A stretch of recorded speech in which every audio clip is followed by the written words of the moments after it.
What's up guys, Everything Apple Pro here, and in light of the iPhone 7 release, I wanted to share 20 things you didn't know about the iPhone 7 and 7 Plus. Apple didn't share everything with us, so I will. Now I don't guarantee you don't know everything here, but at least one or two of these will be a surprise. So the iPhone 7 ditches the physical home button. That leaves a question: how do you hard reset it or put it into DFU mode? Basically, the home button just gets replaced by the volume down button. So hold power and volume down just like you would. Wow, the screen actually works underwater. No, the iPhone 7 display does not respond underwater. Early reviewers are claiming it's just freaking out and not working. Now, before the iPhone 7 was even released, it was disassembled. The people that disassembled it claimed that it does have a rubber seal going around the edge. That means if you ever replace the display, you'll have to replace that as well, otherwise the water resistance gets compromised. Now, I was disappointed to learn that the materials are the exact same as the 6S. That means dual ion display, and as for the material itself, will be aluminum 7000. That means the iPhone 7 is water resistant,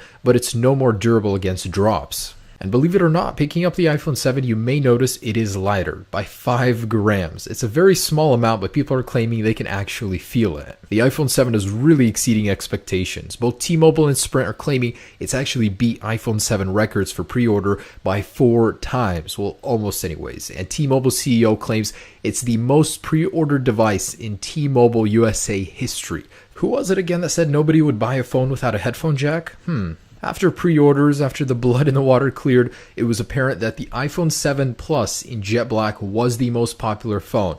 Apple even went out and released a statement saying anybody that's waiting in line currently to try and get an iPhone 7 Plus or an iPhone 7 or 7 Plus in jet black is wasting their time. It's actually amazing how critical the response was to the iPhone 7, and in particular the 7 Plus and the jet black color. So the iPhone 7 Plus comes with a dual camera setup. However, we didn't know the specs just until the other day, and it's been confirmed that there are different apertures and sensor sizes as well as a difference in optical image stabilization. So this means in different environments when you're shooting, you're going to get different results. So let's say you want to zoom in a low light environment. You're no longer using the wide aperture lens, you're using the other one with an f2.8 lens, which means lower quality in darker environments. Kind of sucks. Also, because the zoom lens has no optical image stabilization, if you zoom in, you're going to get more shaky video or photos, even if it's just the 2 times optical zoom. So just like rumored, Apple did indeed make the earpiece on the front of the phone wider. This means incompatibility with any old screen protectors or cases you may have laying around. Now, we knew that the cameras would be different,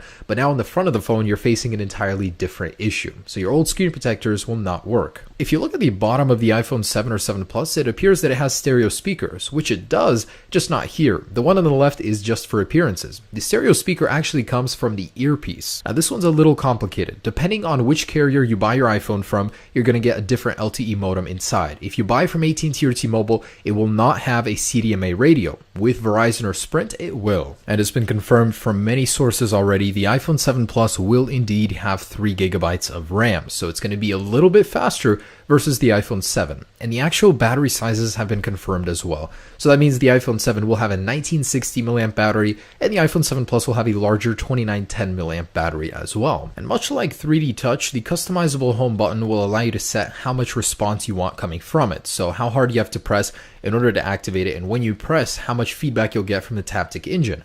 Talking about that Taptic engine, it's twice as big as the one on the 6S and almost 3 times as big as the vibration motor on the iPhone 6, which means you'll feel the vibrations in your pocket much more prominently. And what did Apple replace the headphone jack with? Just so you guys know, you're getting a bigger battery, more sound, that stereo speaker setup, and a much more prominent Taptic engine because of the removal of the headphone jack. And the iPhone 7 Plus battery is better in all ways except one. You can talk less on it. So 21 hours versus 24 on the iPhone 6S Plus.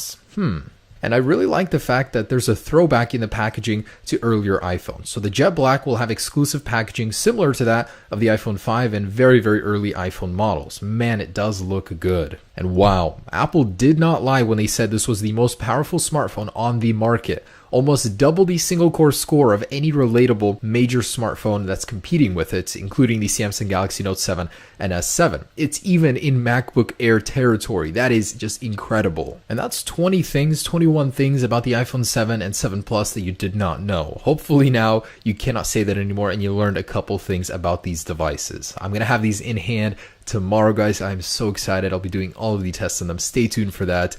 big day tomorrow. Enjoy your very own iPhone 7. Peace.